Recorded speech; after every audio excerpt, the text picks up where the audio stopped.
tout le monde, je suis professeur Djouma Kobor, directeur général de l'Agence nationale pour les énergies renouvelables, ANER. Bon, d'abord, je tiens à remercier le ministère de l'énergie, du pétrole et des mines, en la personne de la directrice générale de l'énergie qui est venue ouvrir aujourd'hui cet atelier, mais aussi sous l'impulsion du Premier ministre et du Président de la République. Cet atelier est la restitution d'une étude sur les déchets solaires, c'est-à-dire les déchets qui sont issus très souvent de ce qu'on appelle les énergies renouvelables, mais particulièrement le solaire photovoltaïque. Donc l'ANER, dans sa vision, nous avons remarqué qu'aujourd'hui, le solaire, particulièrement le solaire photovoltaïque, est une ressource énergétique qui attire beaucoup, qui fait qu'il y a beaucoup d'implantations qui se font.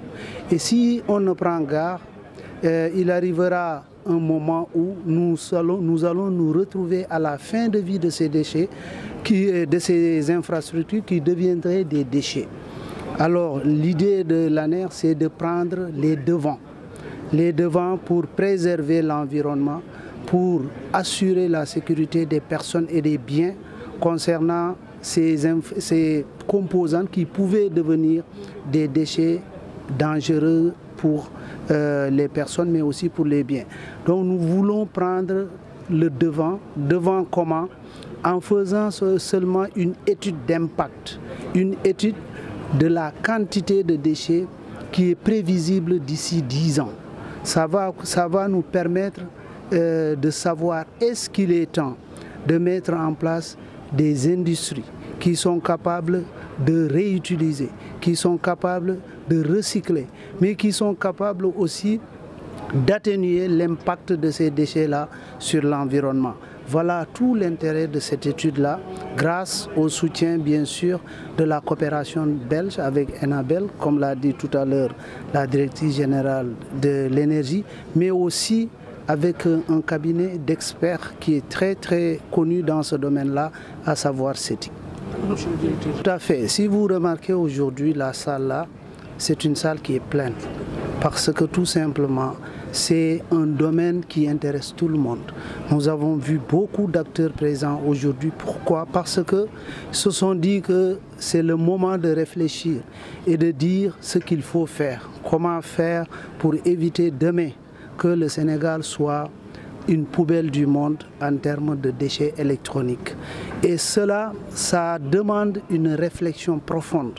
C'est pourquoi si vous voyez ici, il y a une diversité énorme d'acteurs, des ingénieurs, des techniciens, mais aussi jusqu'à aller vous, les journalistes, dont le rôle principal pour moi ici, c'est de sensibiliser, d'accompagner, à informer la population sur le comportement que nous devons avoir. Je tiens même à insister sur un aspect. Aujourd'hui, vous avez dans tout le pays des lampadaires solaires. Au plus profond intérieur du pays, nous rencontrons des lampadaires qui sont installés.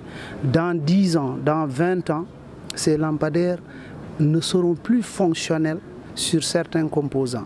Il devient important de savoir comment les utiliser, comment les recycler, mais aussi comment les remplacer. Et ça, c'est des décisions qui demandent à être prises. Mais ces décisions ne peuvent être prises tant qu'on n'a pas un cadre réglementaire. Et c'est souvent le défaut au Sénégal. Nous avons un problème de réglementation. Les gens souvent attendent jusqu'à ce que les problèmes se présentent pour essayer de corriger. Et c'est ça que nous voulons éviter aujourd'hui afin de mettre en place un cadre réglementaire qui va permettre à la société, mais aussi aux entreprises, aux différents acteurs de prendre des décisions sur l'orientation qu'il faut prendre pour la gestion de ces déchets, pour leur valorisation, mais aussi pour leur conservation dans certains cas, afin d'éviter leur dispersion dans l'environnement. Voilà en réalité l'objectif de ce travail. Et je voulais aussi insister sur un aspect. Aujourd'hui, vous allez voir dans cette étude qu'il y a différents volets. comme vous l'avez dit, hein, quand on parle de déchets énergie renouvelable, surtout le solaire photovoltaïque, il y a les panneaux, il y a les batteries, et il y a aussi les onduleurs, etc. Mais le plus important aujourd'hui que nous voulons voir, parfois c'est à l'État de décider. Demain, quel type de déchets vous voulez orienter votre pays? Est-ce que nous voulons que notre pays soit des déchets avec des batteries à plomb? Est-ce que nous voulons que notre pays soit avec des déchets plutôt lithium ou des déchets moins impactants sur l'environnement? Cette décision-là, aujourd'hui, c'est ça que cette étude va nous aider à avoir une idée de cette orientation et même de prévoir ce que ça va devenir ces types de déchets.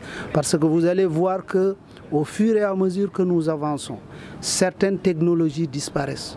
Aujourd'hui, les panneaux sont des panneaux silicium. C'est ça qui domine les déchets. Les batteries, nous allons voir, c'est des batteries au plomb qui dominent, mais on va voir que dans 5 ans, ce n'est plus les plombs.